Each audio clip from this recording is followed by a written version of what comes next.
Con un saludo de Cristo a la distancia, mi nombre es Omar Aguilar y esto es Perspectiva Católica.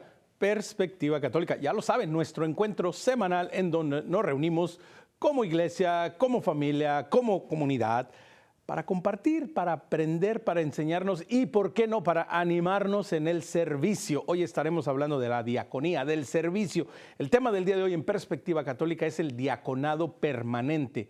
¿Qué es esta orden? ¿Cómo se vive? ¿Cómo siente uno el llamado? ¿Cuál es su rol dentro de la vida de la iglesia, dentro de la vida de los sacramentos? Y todas estas cosas maravillosas. Para esto tenemos a dos grandes invitados. Primero que nada nos vamos a ir hasta Buenos Aires, Argentina, para darle la bienvenida a Adrián Zapatero. Adrián, bienvenido a Perspectiva Católica. Muchas gracias por invitarme y un saludo grande a todos los televidentes. Exactamente, y luego desde la Argentina nos vamos a venir hasta los Estados Unidos para irnos hasta Glendale, Arizona, para darle la bienvenida también a otro señor diácono de apellido, un apellido muy lindo, un apellido francés, de esos muy bonitos, Fernando Camus. Fernando, ¿qué tal? Bienvenido, ¿qué tal? ¿Cómo estás? Muy buenos días, muy bien, gracias a Dios. Aquí saludos desde Arizona a todos los televidentes de EWTN. Una gran alegría, Fernando. Me quedo contigo, me quedo en el norte. Vamos a empezar en el norte, Fernando, diácono de la iglesia Our Lady of Perpetual Help en Glendale, Arizona. Fernando, una pregunta muy práctica, ¿no? Y después creo que va a ser la misma para Adrián.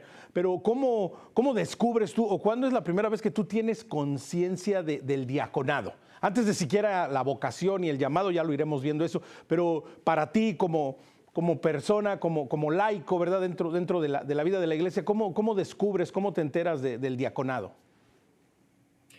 Eso fue hasta que llegué aquí a Glendale, venía yo de Tucson, un poco al sur, y aquí empecé a descubrir los diáconos en la parroquia donde yo estaba asistiendo, y es algo que me llamó mucha atención, lo que hacían ellos.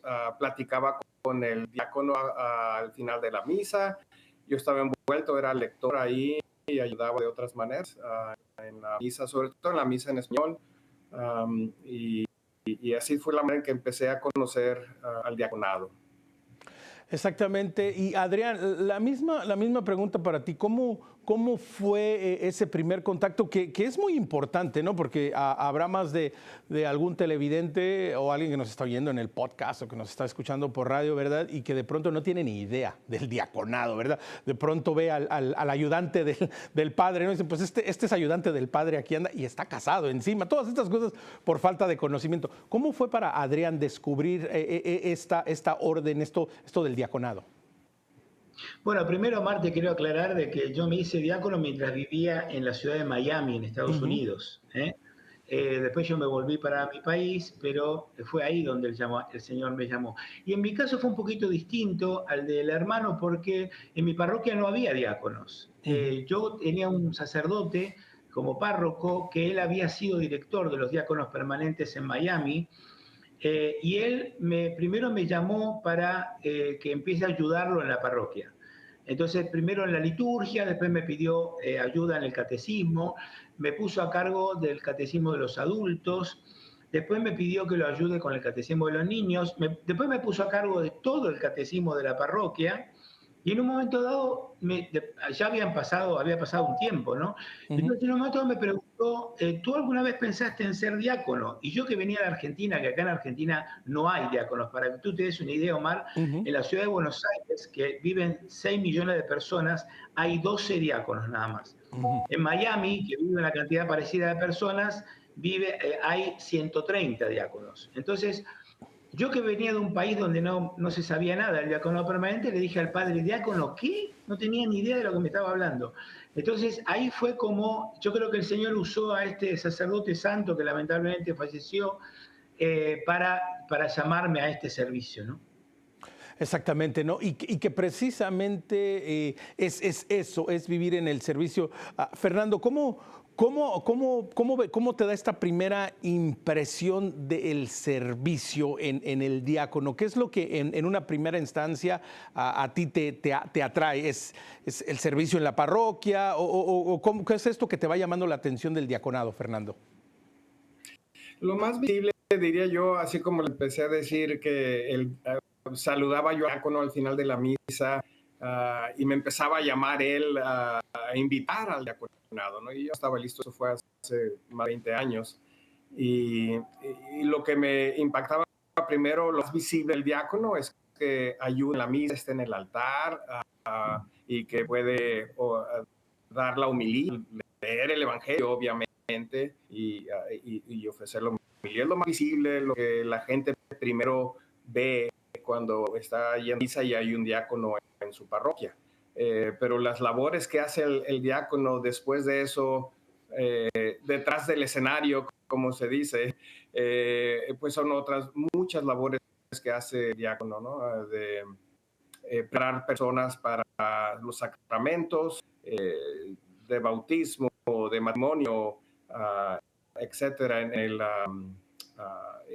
el OCIA, para preparar nuevos católicos, etcétera. Hay muchas escenas que está ayudando detrás del escenario el diácono, ¿no? Pero lo más visible es que el diácono está en la misa. Claro, como decía, el diácono ayuda con los bautizos, y también eso pues obviamente está directamente con el grupo de personas que vienen a bautizar a sus hijos, y tiene un contacto un poco más íntimo, obviamente, el diácono en ese momento con la gente. Pero, muchas cosas que el diácono ayuda, principalmente al sacerdote. Para mí, el diaconado, la principal razón de ser, como en los Hechos de los Apóstoles, capítulo 6, es el ayudar al sacerdote, ayudar a los apóstoles en aquel entonces, a dar ahora al sacerdote que está tan ocupado. Bendito sea Dios, necesitamos mayor número de vocaciones sacerdotales, pero entonces está el diácono para ayudar principalmente al sacerdote a hacer su labor, lo que uno ayudarle a él, desahogar un poco todo el quehacer, toda la presión que tiene en su trabajo el sacerdote. Como decía nuestro hermano, son pocos los diáconos ante todas las parroquias que tenemos y los sacerdotes que tenemos que ayudar. Exactamente. Y Adrián, haciendo eco, ¿verdad? Y volviendo un poco a lo que compartías en Estados Unidos, por ejemplo, tenemos la bendición y la fortuna que el diaconado pues es muy común, ¿verdad? Y en muchas de nuestras diócesis a lo largo y ancho de los Estados Unidos tenemos siempre un buen número de diáconos, ¿verdad? Sirviendo y colaborando, pero en otras partes del mundo pues no es común. Adrián, tú mismo nos lo dices, ¿no? En la Argentina pues no es muy común, y en otras partes. Pero Adrián, ¿cuál es el rol y la figura del diácono dentro de la historia de la iglesia? Es decir, ¿esto es algo nuevo que de pronto la iglesia en el siglo XXI está empezando a hacer? ¿O dónde encontramos esta figura del diaconado, Adrián? Bueno, como acá el hermano Fernando decía muy bien, para que los hermanos vayan y lean en la Sagrada Escritura, vayan al capítulo 6 del libro de los Hechos de los Apóstoles. Ahí es donde los apóstoles se dan cuenta de que la cantidad de trabajo es enorme que tienen que hacer y no pueden con todo. Entonces necesitan ayuda. Entonces le piden a Dios a través del Espíritu Santo que los ayude a elegir 7 hermanos para que se encarguen. Fíjense una cosa importante, lo que tenían que hacer ahí, ¿no? Tenían que ayudar a la mesa, o sea, a servir la mesa para darle de comer a los pobres, ayudar a las viudas y a los huérfanos. O sea, el llamado al diaconado siempre, irremediablemente, tiene que estar relacionado con ayudar, no solo, como decía el hermano, en la cuestión litúrgica, ¿no? Ayudar al sacerdote en la misa, bautizar, decir la homilía, leer el evangelio, que esa sería como la faceta litúrgica que tiene el ministerio, ¿no? Pero hay otra que a mi criterio es muchísimo más importante, que es esta, que como les decía recién, desde los primeros tiempos de la iglesia, donde estaban los 12 apóstoles aún en la tierra, ya nombraron los primeros 7 diáconos, y lo nombraron para eso, lo nombraron para como decía el hermano, para ayudar al sacerdote, pero para ayudar al que sufre, para ayudar al necesitado. Y no estoy restringiéndolo solamente a la gente pobre, Ujú. sino a cualquier hermano que sufre, porque hay hermanos que no son pobres y sufren muchísimo. Puede haber un hermano que no sea pobre y esté enfermo, o que esté solo, o que necesite alguna ayuda. Entonces, ese es el corazón del ministerio diaconal. El capítulo 6 del libro de los Hechos de los Apóstoles. Estar cerca de la mesa, que también es la mesa del altar, pero también estar cerca de los huérfanos y las viudas como una representación de todos los hermanos que sufren, sean pobres o no. Y que me encanta, Adrián, esto que estás mencionando, que es muy importante, ¿no? El diácono es ese apoyo, ese que está ahí cuando el sacerdote no puede hacer estas cosas en particular. Y Adrián, vale la pena, ¿no? De entrada aclararlo de nuevo para aquellos de nosotros que pues no tenemos mucho conocimiento del tema o que de pronto nos estamos enterando hoy en día del diaconado permanente, que el diácono nunca reemplaza al sacerdote, ¿no, Adrián? Exactamente, nosotros no somos la solución de la iglesia por la falta de sacerdotes, de ninguna manera. Nosotros tenemos una identidad muy particular porque la mayoría de nosotros somos casados, tenemos hijos, tenemos un trabajo y entonces estamos en el mundo. Como dice el Evangelio, no somos del mundo, pero estamos en el mundo. A diferencia de los sacerdotes que no están ni casados, ni tienen familia, ni tienen un trabajo, están toda su vida dedicada a la parroquia. Entonces, nuestra identidad desde ese punto de vista es diferente, porque de vuelta somos personas que tenemos familia, que tenemos trabajo y que ejercemos nuestro ministerio desde esa perspectiva que lo hace única y diferente a la del sacerdote. Por eso no tiene nada que ver, pero como decía el hermano, como los sacerdotes son tan poquitos y están tan sobrecargados de trabajo, se apoyan mucho en nosotros para muchas actividades que se hacen en la parroquia, como explicaba él, con la preparación de hermanos para los sacramentos, en los bautismos, etcétera, que en teoría lo hacen los sacerdotes, pero como están tan sobrecargados de trabajo, nos piden una mano a nosotros, ¿no?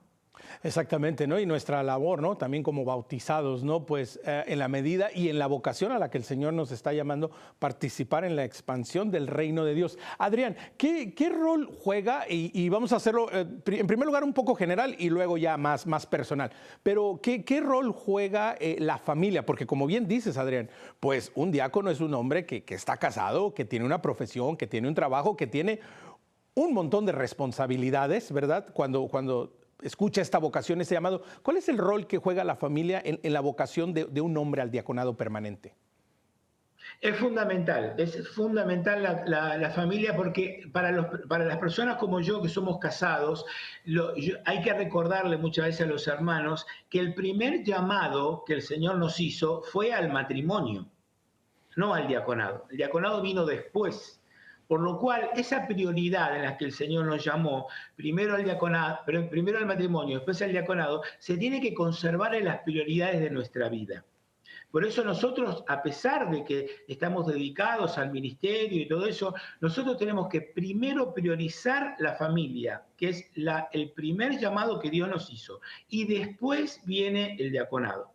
Por eso es un equilibrio difícil de lograr, porque uno a veces tiene la tentación de estar dedicándole mucho tiempo a la parroquia, pero ojo de no descuidar a la familia y a los hijos por hacer cosas por el reino de Dios, porque sería una equivocación. Aun cuando estoy haciendo cosas buenas, las estaría haciendo mal porque no estoy poniendo las prioridades de mi vida como corresponde y como Dios me las marcó, porque primero me llamó al matrimonio y después al diaconado, ¿no?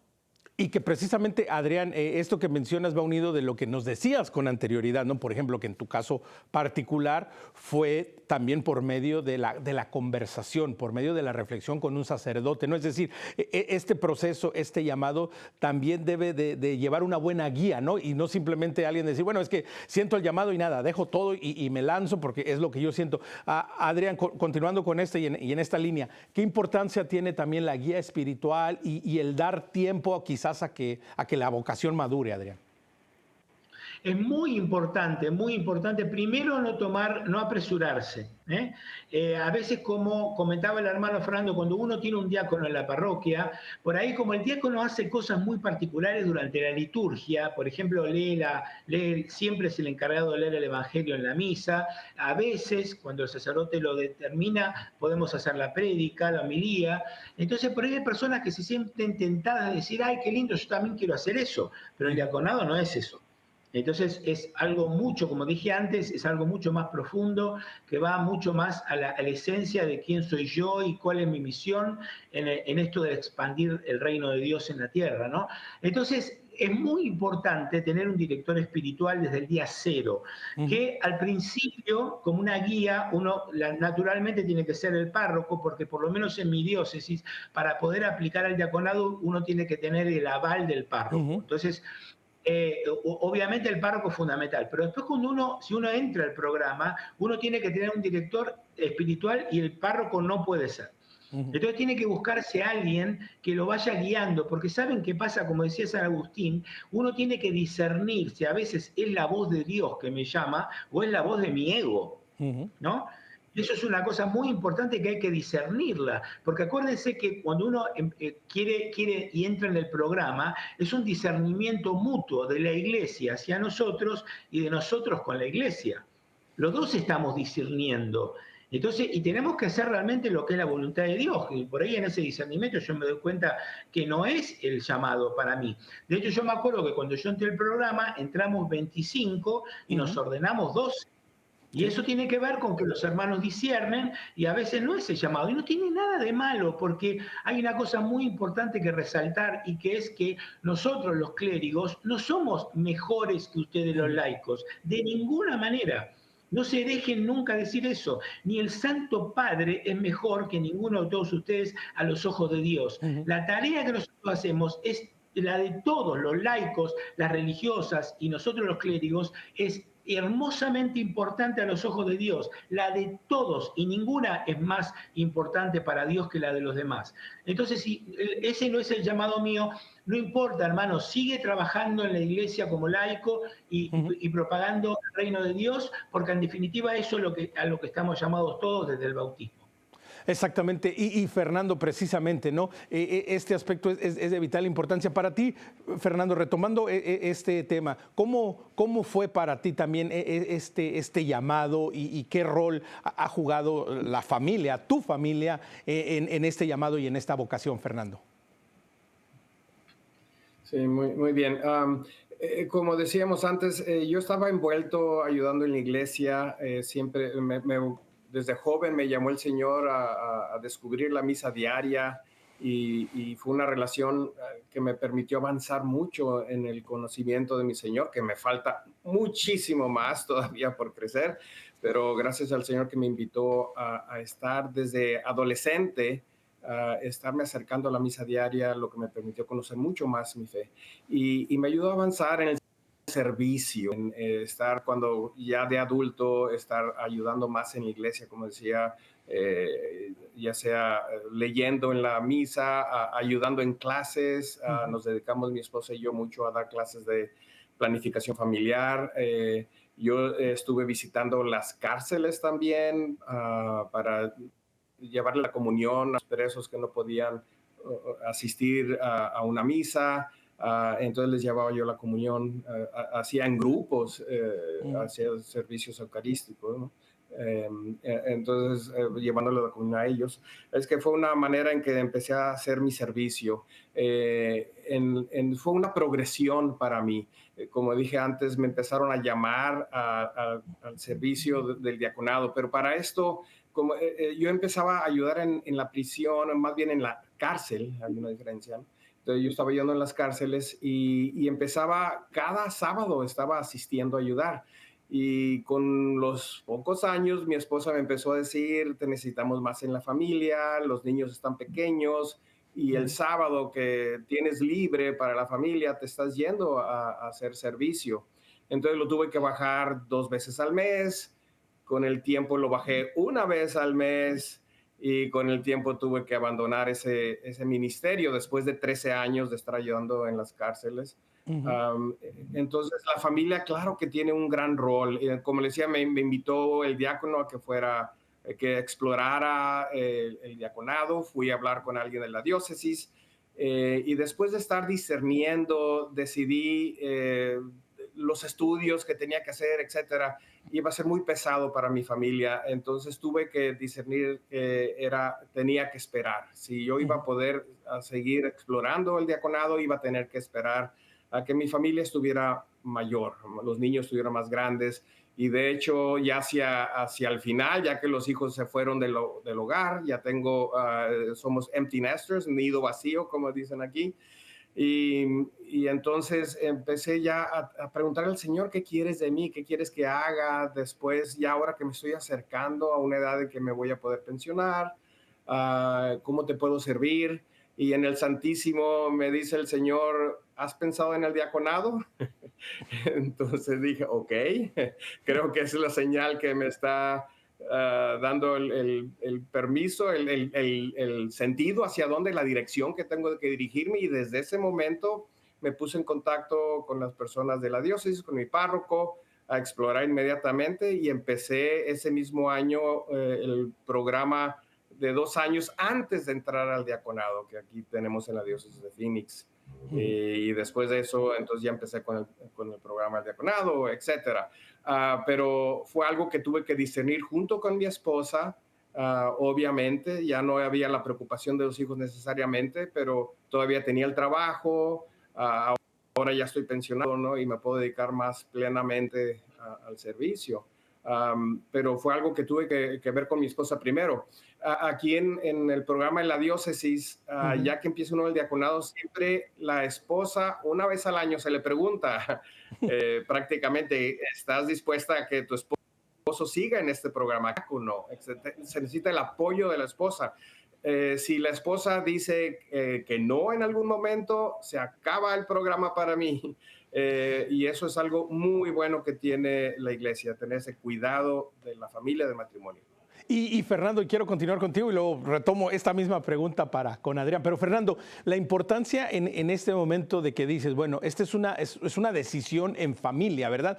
Y se le consulta Sí. a la esposa y es partícipe, porque en primer lugar, pues la esposa es la que conoce mejor a su esposo, ¿no? Entonces sabe lo que está exteriorizado, ¿verdad? Y sabe lo que está interno, ¿no? En el día a día, en el hogar. Entonces, Sí. ¿verdad? Para que todos entendamos, no es que al final es solo la decisión de la esposa, sino es una decisión en conjunto en No. donde la mujer y la esposa tiene un rol vital como parte de la familia, ¿no?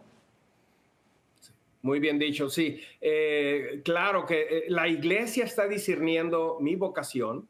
Yo estoy discerniendo esa vocación también para la iglesia, lo que va a significar y también lo que significa para mi familia y específicamente para mi esposa. Entonces son varios puntos de discernimiento. No es uno solo el que está discerniendo de su vocación, sino es el grupo, la iglesia, el candidato y la esposa, la familia, los que estamos juntos explorando esa misión, ese sacramento del orden. Y aquí en Phoenix, lleva 5 años, aparte de los 2 años antes del diaconado. O sea, es un proceso muy bueno, muy serio, se me hizo muy largo de momento, pero no tengo ningún pesar en cómo está estructurado, todo lo contrario, nomás puedo hablar maravillas de la preparación, como fue hecho aquí en Phoenix, y el camino que nos hicieron avanzar, la guía que nos proporcionaron, las clases, los Ujú. retiros, etcétera, el contacto, la hermandad con mis compañeros. Nos ordenamos 14, empezamos 26 Mira. y terminamos 14 de ese grupo. Es un proceso, ¿no? Con Adrián, si no recuerdo, empezaron 24, creo, y acabaron 12. Adrián, o sea, es un proceso, ¿no? Y es muy lindo, Adrián, porque en este proceso de pronto vas también discerniendo tu propia vocación de vida y ayuda. Es decir, el no llegar a ser ordenado diácono, pues no significa que alguien haya fracasado o que Dios no lo quiere o lo quiere menos. No, por el contrario, Dios tiene otros caminos. La misma pregunta que le hacía a Fernando, ¿no? Y relacionado con el rol de la esposa, Adrián. Qué importante es el rol que juega la esposa como soporte, como apoyo, y en muchas partes, inclusive en algunas diócesis en Estados Unidos, participando en los primeros años de formación académica junto con el esposo. ¿Cuál es el rol de la esposa en todo esto, Adrián? Sí, sí, es como explicaba acá el hermano Fernando, en Miami es igual, la esposa tiene en cualquier momento, no solo una vez por año, en cualquier momento tiene lo que nuestro formador, en nuestro gran diácono Víctor Pimentel, que es el director del diaconado, que es una maravilla de persona a la cual, entre otras cosas, le debo mi vocación. Nos decía siempre que la esposa tiene el botón rojo, ¿viste? Como el botón rojo del presidente que aprieta la bomba nuclear. Bueno, la esposa tiene el botón rojo. Si ella en cualquier momento dice esto no va más, no va más. En mi caso particular, ustedes la conocen bien a mi esposa porque ha participado en varios programas de WTN. Es una especialista en Sagradas Escrituras y tiene toda su vida dedicada al Señor, a la familia y al Señor. Por lo cual, en mi caso particular, fue muy fácil, muy fácil. Ella me acompaña muchísimo en todo. Ha estado al lado mío apoyándome en los ups and downs, porque uno también pasa en estos 5 años de formación, pasa por muchos momentos, ¿no? Que no son fáciles. Y la verdad que ella fue siempre mi apoyo, como lo es en el resto de la vida, o sea, nada diferente. Ella sigue cumpliendo el mismo rol que cumple desde hace 35 años en mi vida, que es la de estar al lado mío y yo al lado de ella, y llevar juntos la familia para adelante. Entonces, el diaconado no fue nada diferente. Y yo su apoyo y aparte ella ser una persona así tan especial, me hizo a mí las cosas mucho más fáciles. Pero es muy importante el apoyo de la mujer. Yo creo que uno sin la esposa no podría llevar adelante el ministerio.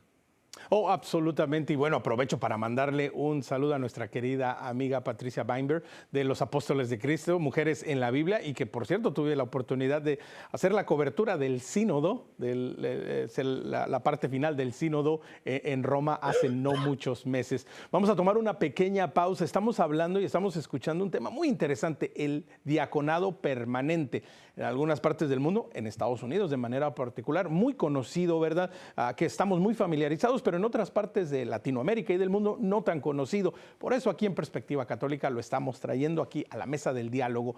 Recuerde, ¿quiere conectar con nosotros? ¿Tiene alguna pregunta, algún tema que le gustaría que tratáramos? Escríbanos a nuestro correo electrónico perspectiva@ewtn.com. Ya lo sabe, como siempre, en Facebook y en Instagram. Síganos, dele like y comparta nuestro contenido. Nos encuentra como Perspectiva EWTN, y si a usted le gusta el podcast, que también lo puede compartir, estamos en Spotify como Perspectiva Católica. No se vaya, volvemos en unos instantes.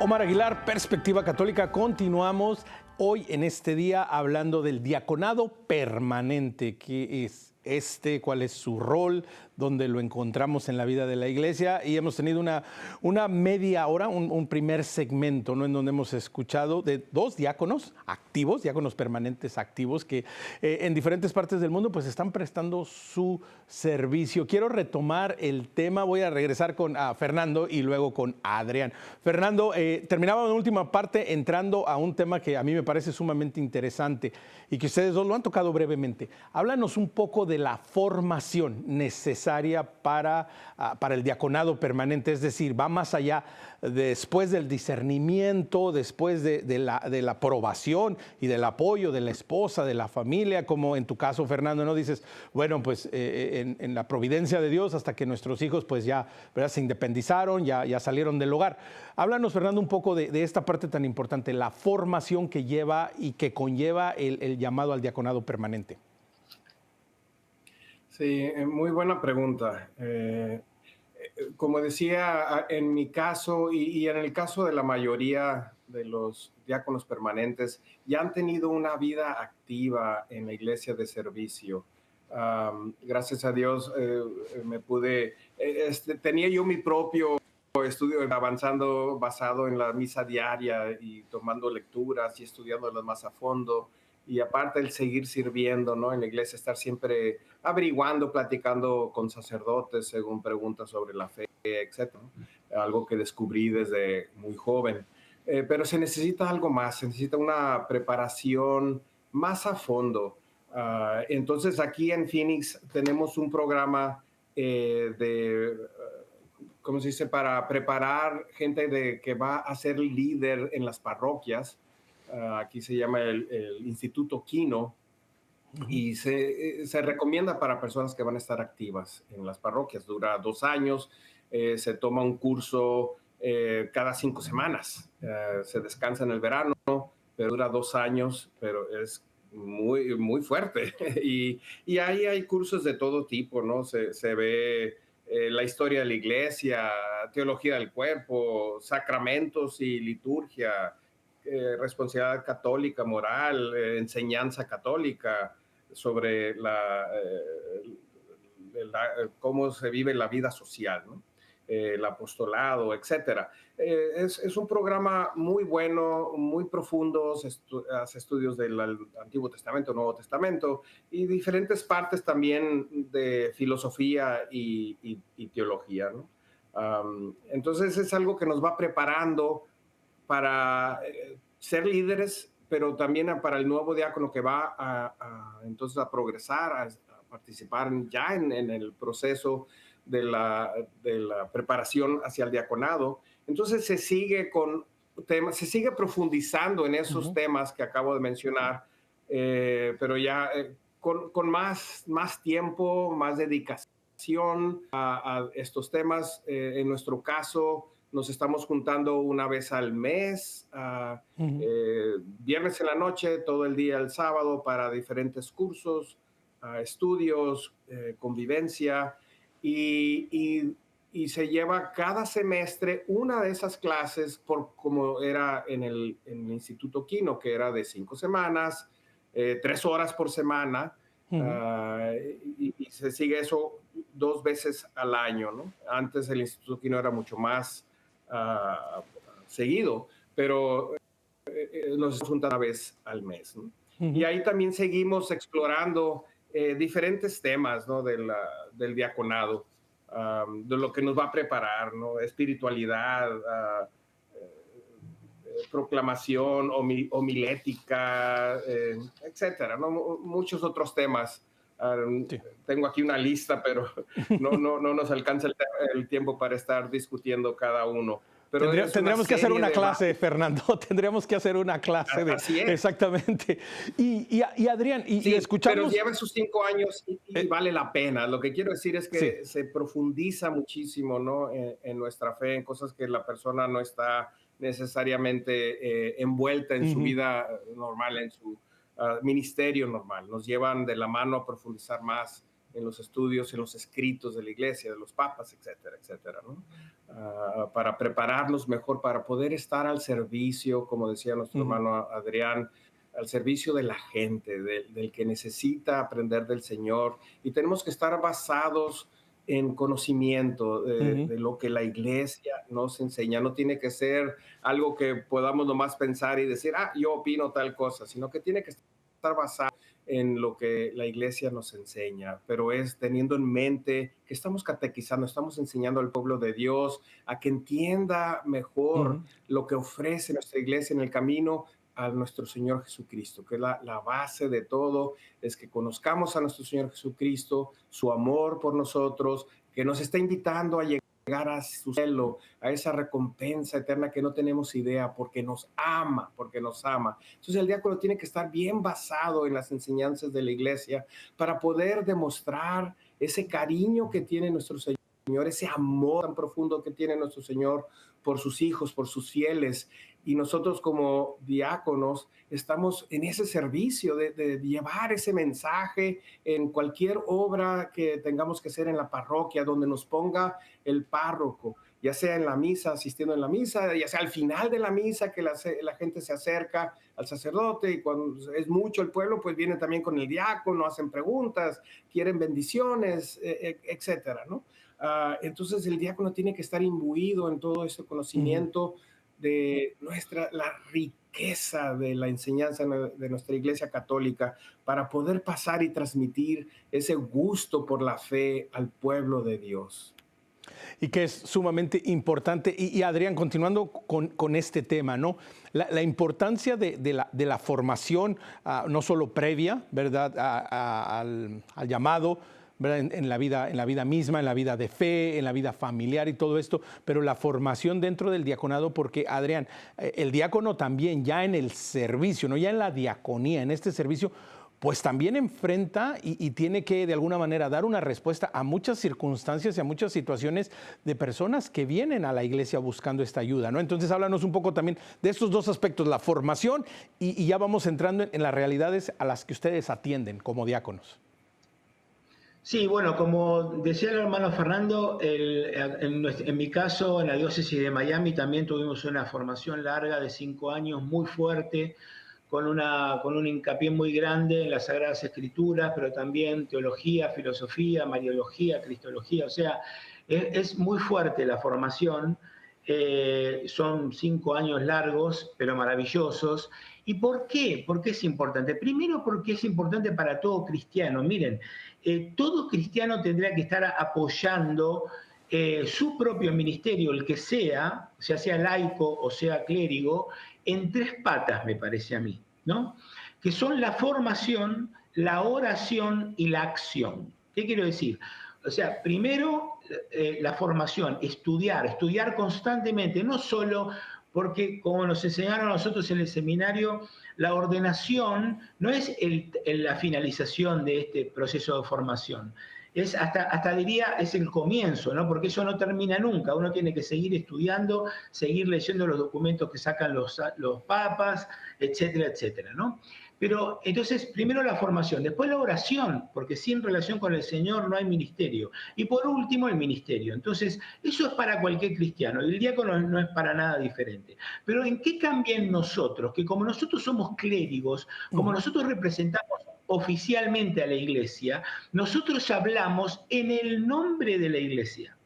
Eso es muy importante. Entonces, cuando un hermano me viene a preguntar a mí, diácono, ¿qué le parece tal cosa? Yo nunca le tengo que contestar lo que a mí, en lo personal, a mí me parece ese tema. Yo lo que tengo que contestar es con la enseñanza de la iglesia.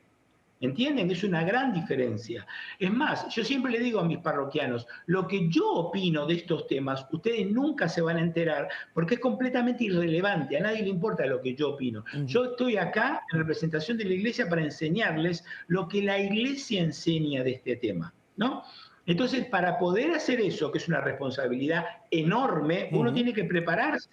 Y por eso la formación en nuestro ministerio es importantísima, porque como tú decías, al estar cerca de las personas que sufren, como les decía antes, las personas siempre nos hacen preguntas difíciles y nos plantean situaciones y cuestiones difíciles. Y uno tiene que saber manejar esas situaciones usando las enseñanzas de la iglesia.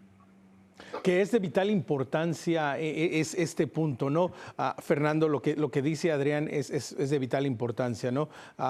Se vuelven, el diácono se vuelve pues la figura de la iglesia y en muchas instancias pues es al primero que van a encontrar para recibir la ayuda porque bueno, es parte de su labor, ¿no? El servicio, el estar ahí disponible. Entonces, Fernando, la importancia también para los diáconos y para aquellos que tienen este llamado o que sienten esta vocación a reconocer que es una gran responsabilidad, pero también, Fernando, quiero pensar que también es una gran alegría poder servir al necesitado, ¿no, Fernando? Claro que sí. Como decía nuestro hermano Adrián, estamos para servir al pueblo, ¿no? Me gusta enfatizar, estamos sirviendo al obispo. El obispo nos ordena para servir al pueblo de Dios y nos pone varias veces, dependiendo de las actividades de la parroquia, el número de diáconos disponibles, nos asigna a parroquias a servir entonces al párroco de esa parroquia. Entonces tenemos que estar muy en contacto con nuestro párroco, las necesidades de nuestra parroquia y bajo su guía y su deseo, qué es lo que tenemos que hacer, qué es lo que falta por hacer en la parroquia, que él no puede abarcarlo todo él solo. Entonces nos empieza a ir pidiendo a los diáconos que podemos ayudar de cierta manera, especializarnos en ciertas áreas del servicio de la parroquia. Entonces siempre debemos estar muy atentos a las necesidades de nuestra parroquia, a las necesidades de nuestro párroco, de sus vicarios, y poder entonces también estar representándolos a ellos donde ellos no pueden estar, ¿no? No pueden estar siempre en todo lugar.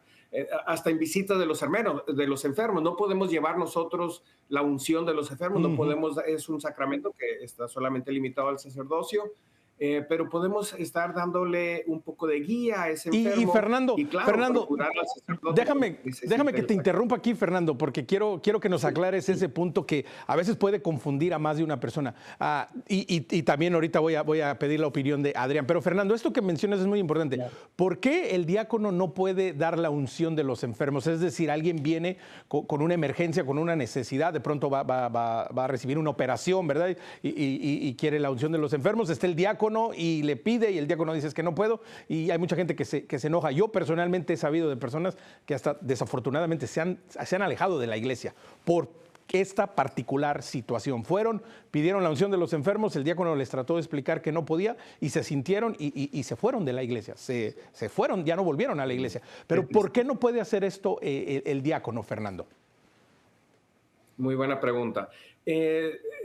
Primero que nada, debemos de reconocer el papel del sacerdote en nuestra iglesia. Él es el que va a estar trayéndonos desde los apóstoles esos sacramentos, los 7 sacramentos de la iglesia, ¿no? Él es el principal dispensador. Bueno, el obispo es el principal dispensador, pero el sacerdote ya en la parroquia es el que les va a estar ayudando a distribuir esos sacramentos, principalmente en la Eucaristía, en la confesión, sacramentos esenciales para nosotros como católicos. Y esos son 2 sacramentos que están solamente bajo la jurisdicción del obispo y del sacerdote que le ayuda al obispo. Entonces nosotros no podemos celebrar la Eucaristía, la misa, consagrar. Ese sacramento no está bajo nuestra competencia, no nos ordenan para eso, no tenemos esa prerrogativa. Entonces es para el sacerdote, y lo mismo con la confesión. En la unción de los enfermos conlleva al perdón de los pecados, que nos los da Cristo a través del obispo, a través del sacerdote. Eso no es competencia del diácono. El diácono puede asistir principalmente en 2 sacramentos: el sacramento del bautismo y el sacramento del matrimonio, especialmente cuando es fuera de la misa. Si no, normalmente le pertenece también al sacerdote.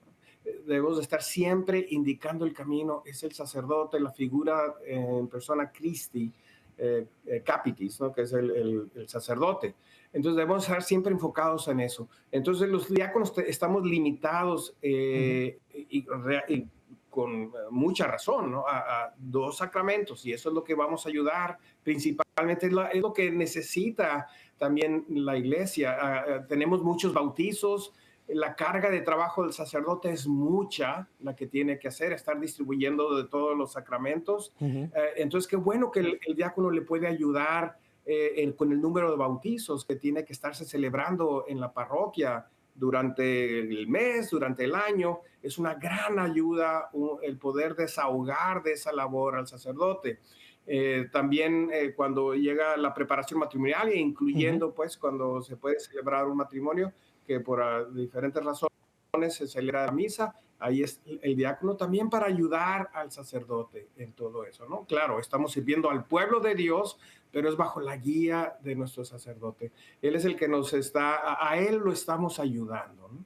Pero estamos sí limitados en qué es lo que podemos hacer. No sé si esto responde a tu pregunta. Sí, no, absolutamente quiero invitar a Adrián, porque esto que menciona Fernando, Adrián, es de vital importancia también para nosotros, ¿no? Como el pueblo de Dios, ir conociendo, ir entendiendo más el rol, el papel y el trabajo que realiza el diácono dentro de la parroquia. Me encanta que dice Adrián, estamos un poco limitados, pero en ese límite tienen muchísimo trabajo. ¿Cuál es el rol precisamente de todo esto, Adrián? El rol del diácono en la vida sacramental de la parroquia y en todas las demás cosas que hacen. ¿Qué importancia tiene el diaconado en todo esto, Adrián? Claro, porque como explicaba Fernando, el problema que nosotros, para explicarle al hermano que se enoja porque no le quieren dar la unción de los enfermos, nosotros podemos celebrar los sacramentos que no implica estar in persona Christi, que únicamente in persona Christi lo puede hacer el sacerdote y el obispo, nosotros no. Entonces, por eso nosotros podemos hacer el bautismo, que, by the way, el bautismo lo puede hacer cualquier persona en una situación de emergencia, ¿no? Si hay una persona que se está muriendo y no está bautizada, cualquier laico puede bautizarlo. Pero lo correcto sería ir a la parroquia y hacer las cosas como corresponde, y ahí solo lo podría hacer el diácono, el sacerdote o el obispo, ¿no? Y el matrimonio, o sea, esos son los únicos dos sacramentos que nosotros podemos administrar, porque nosotros no estamos in persona Christi, eso lo hace solo el sacerdote y el obispo, ¿no?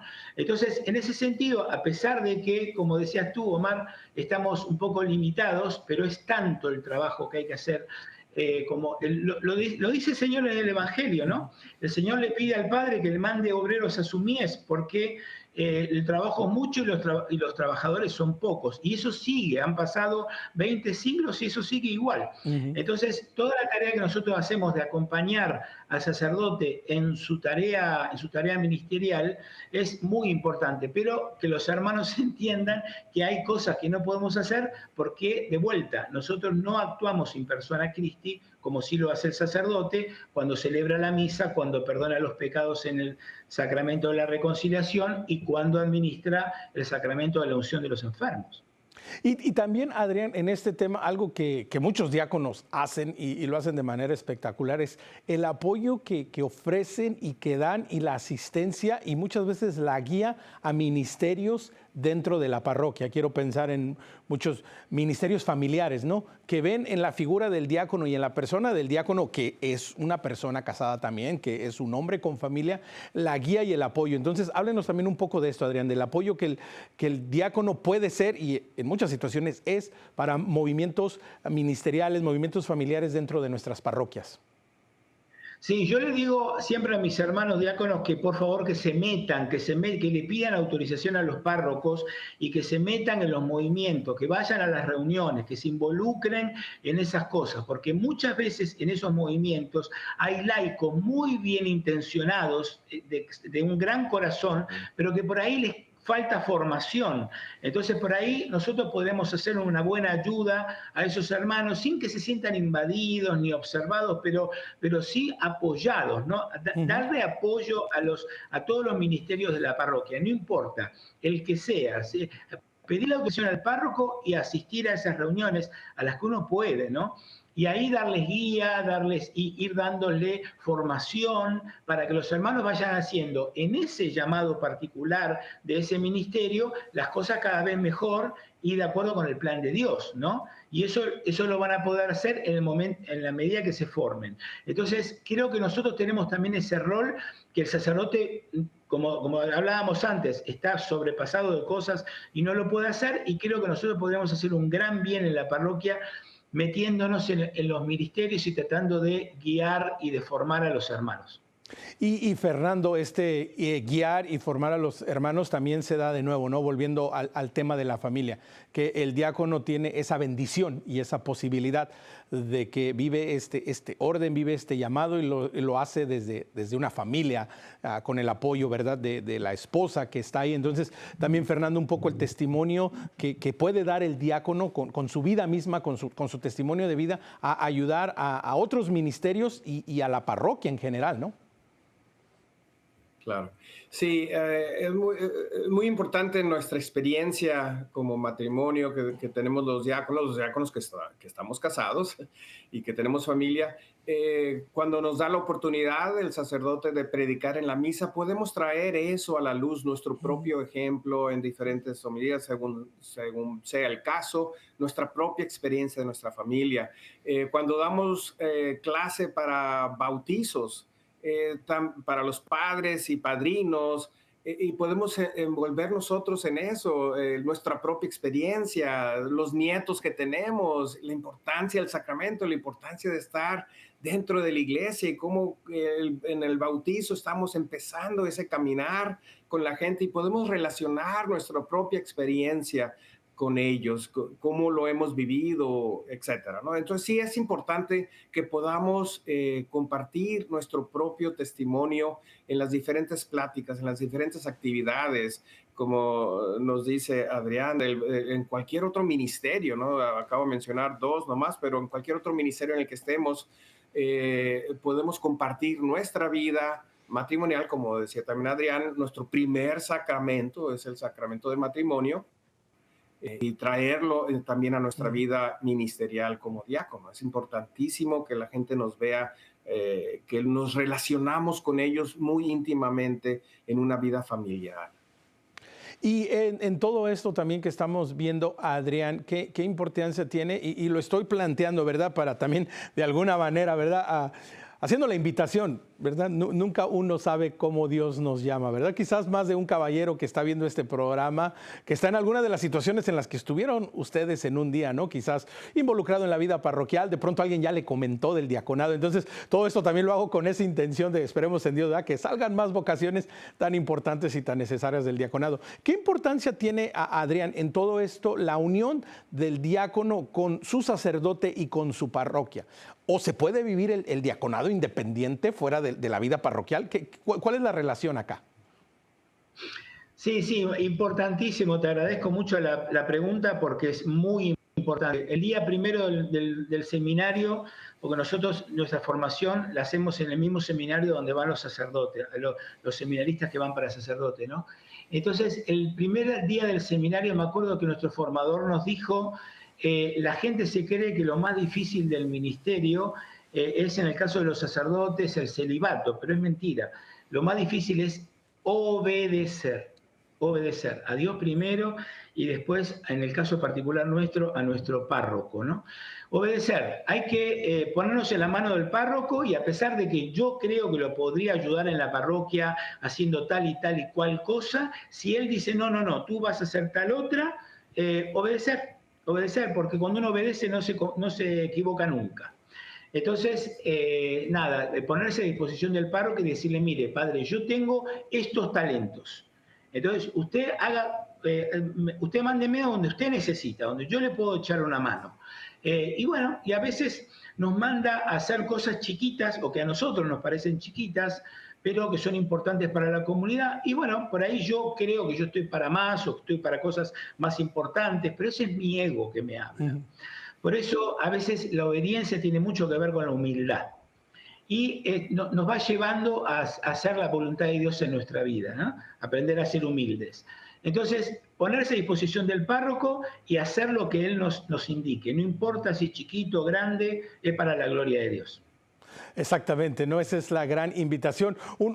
30 segundos para cada uno en un último comentario. Fernando, un último comentario. Muchas gracias por la oportunidad de estar aquí con ustedes y nuestra gran familia de EWTN a través de todo el mundo. Así es que muchas gracias por permitirnos estar aquí. Quiero decir como anuncio a los que nos están viendo en este programa, escuchando, la invitación, sobre todo pues a los varones, de que consideren más activos en su iglesia. Es importantísimo, no recuerdo ahorita las estadísticas, pero cuando la mamá está activa en la fe y el papá no, es mucho menor que los hijos puedan, el porcentaje de que la probabilidad de que los hijos puedan mantenerse en la iglesia. Cuando el papá está activo en la iglesia, aumenta muchísimo la probabilidad, el porcentaje de que los hijos sigan con la fe. Entonces, invito a los varones a que tomen esa oportunidad de responsabilidad de ser guías en su matrimonio, en su familia, en lo religioso, y que puedan considerar la oportunidad de poder ser diáconos quizá, o comenzar con el servicio en la iglesia, primero que nada, ¿no? De alguna u otra manera, exactamente, de alguna u otra manera se nos está acabando el tiempo. Adrián, rapidito, un último comentario y mil gracias a los dos. Nada, la palabra clave, Omar, es la palabra generosidad. A todos los hermanos que están discerniendo su corazón, que tengan un corazón generoso y que se lo entreguen al Señor en lo que sea. Si es el diaconado, amén. Si es en otra cosa, amén. Pero tratar de ayudar, de estar siempre disponible para los demás y tener un corazón generoso con los hermanos, porque eso es lo que Cristo nos enseñó y eso es lo que quiere que hagamos en el mundo para esparcir su reino. Pues con esta invitación a servir en la iglesia, a hacerlo con generosidad y con amor, quiero agradecerles a ambos por su vocación al diaconado permanente y a todos ustedes por habernos acompañado el día de hoy. Recuerde, quiere conectar con nosotros, escríbanos a nuestro correo electrónico perspectiva@ewtn.com. Ya lo sabe, en nuestras redes sociales de Facebook e Instagram, dele like, síganos y compartan nuestro contenido. Nos encuentra como Perspectiva EWTN. Si a usted le gusta el podcast, que también lo puede compartir, estamos en Spotify como Perspectiva Católica. Será hasta una siguiente oportunidad aquí en Perspectiva Católica. Pero mientras tanto, recuerde que nuestra perspectiva siempre sea el amor.